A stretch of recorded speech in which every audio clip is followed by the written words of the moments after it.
Olá, sextusanos! Muito bom dia! Tudo bem com vocês? Espero que sim! Na aula de hoje, daremos início ao estudo dos modos verbais e começaremos pelo modo indicativo. Esse assunto está no capítulo 15, páginas 319 a 329 do livro 1 de vocês. Vamos lá?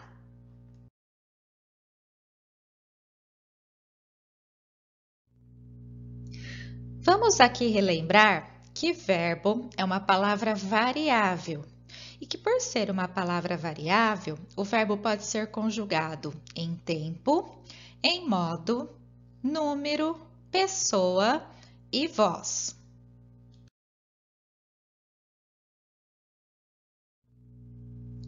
Quanto aos modos verbais, nós já vimos em capítulos anteriores que o modo verbal é a capacidade de o verbo indicar a atitude do falante em relação ao fato que comunica. Desta forma, nós temos três modos verbais. O primeiro deles, e que será nosso enfoque nessa aula, é o indicativo. O indicativo nos traz um fato certo, um fato real, que acontece, que aconteceu ou que ainda acontecerá. Por exemplo, escrevi um poema. É um fato certo, é um fato real, aconteceu. Já o modo subjuntivo nos indica um fato incerto, uma possibilidade, uma hipótese. Por exemplo, se eu escrevesse um poema, se eu escrevesse é uma possibilidade, é um fato que não está marcado aqui como um fato certo. Na verdade, é um fato incerto que pode vir ou não a acontecer. E o modo imperativo, que é o último dos nossos modos verbais, ele nos traz a ideia de ordem, de pedido, de súplica. Observem o exemplo. Escreva um poema.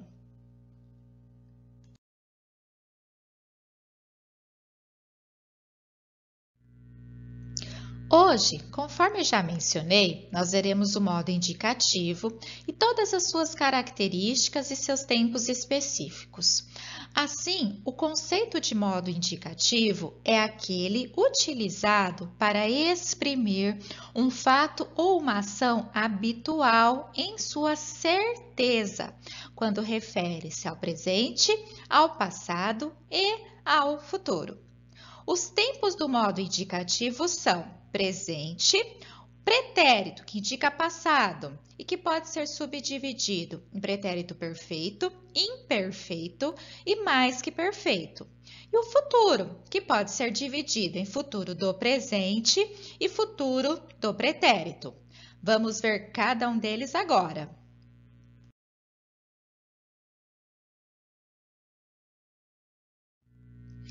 Então, veremos agora os tempos do modo indicativo. O primeiro tempo do modo indicativo é o presente. E o tempo presente do modo indicativo, ele exprime um fato que ocorre no momento em que se fala. Observem os exemplos. Vejo um pássaro. Quando a gente diz vejo um pássaro, esse verbo ver, ele está acontecendo, esse fato, essa ação mostrada pelo verbo, está acontecendo no mesmo momento em que se diz essa fala.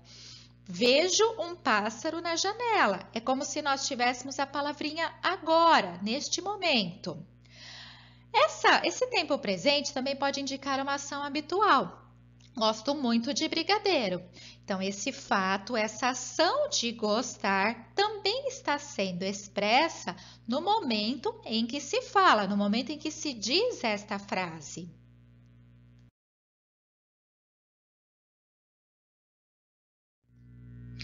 Temos também, como mais um tempo do modo indicativo, o pretérito, que é o tempo que se refere ao passado. O pretérito ele exprime uma ação que já ocorreu, ou seja, um fato ocorrido antes do momento em que se está falando. São três os tipos de pretérito. O primeiro é o pretérito perfeito. No pretérito perfeito do indicativo, nós temos um fato que já foi concluído no passado, ou seja, o fato já foi concluído antes de mencionar, de falar, de dizer a fala. Observem, ontem eu reguei as plantas do jardim. Observem que a ação mostrada aqui pelo verbo, trazida aqui pelo verbo regar, ela já aconteceu e ela já foi concluída antes do momento da fala. Então, quando se diz essa fala, percebe-se que essa ação já ocorreu. Ela não está acontecendo agora, no momento em que nós estamos falando.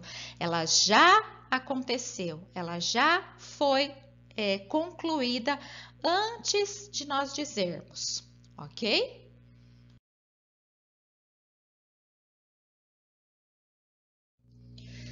Temos aqui também mais um tempo dentro do tempo pretérito. É o pretérito imperfeito. O pretérito imperfeito do indicativo, ele nos mostra um fato anterior ao momento em que se fala. Mas, diferente do que acontece com o pretérito perfeito, o imperfeito, ele não o toma como concluído, como acabado. Ele revela, pois, o fato em seu curso, em sua duração. Observem os exemplos. Ele falava muito durante as aulas. Observa que essa ação de falar neste contexto não aconteceu uma única vez. Ela teve uma certa duração. Observem o seguinte exemplo agora. Eu corria muito na infância. Nós temos aqui o verbo correr, que também mostra uma ação em curso. Eu não corri uma única vez, eu corria na infância. Então, mostra aqui uma certa duração, um certo tempo de duração. Diferente do pretérito perfeito, em que temos uma ação que começa e termina e é concluída. No imperfeito, não. Essa ação, ela começa antes do momento da fala, mas ela leva um certo tempo, uma certa duração para ser concluída.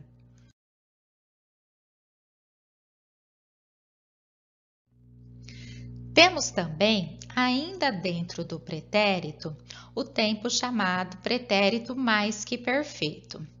Esse tempo ele indica um fato passado que já foi concluído em relação a outro fato também já concluído, também passado.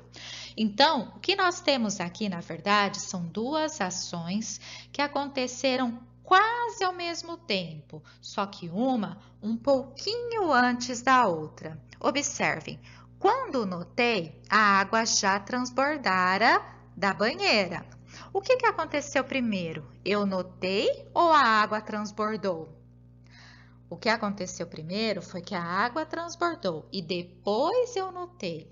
Então, essa ação que acontece antes da outra é a que deve ser colocada no pretérito mais que perfeito. Esse tempo, ele não é muito comum ao nosso uso, né? Nós temos o costume de usar uma locução verbal nesse lugar. A água já tinha transbordado quando eu notei. Tudo bem?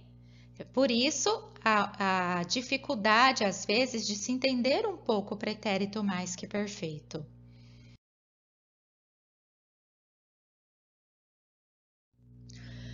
Passamos aqui agora, então, a estudar o tempo futuro do modo indicativo.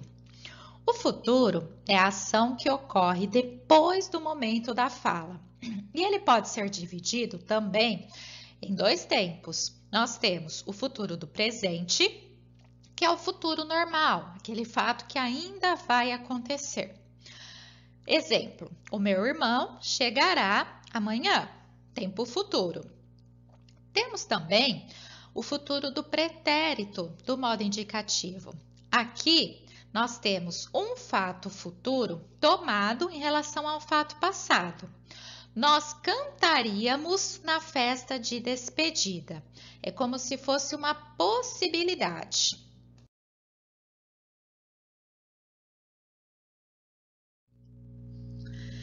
Trago aqui para vocês agora uma recapitulação de tudo o que vimos. Observem que em cada um dos tempos do modo indicativo foi conjugado o verbo estudar na primeira pessoa do singular. Então, nós temos presente do indicativo, eu estudo muito.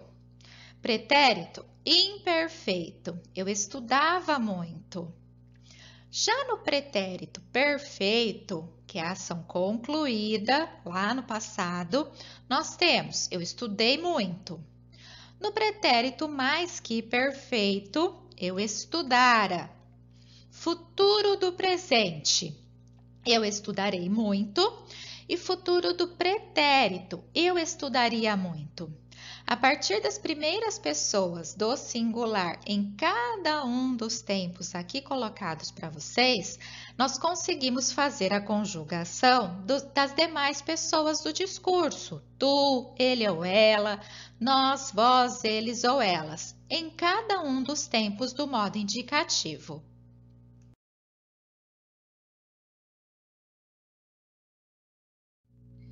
E agora, sextos anos, vamos praticar.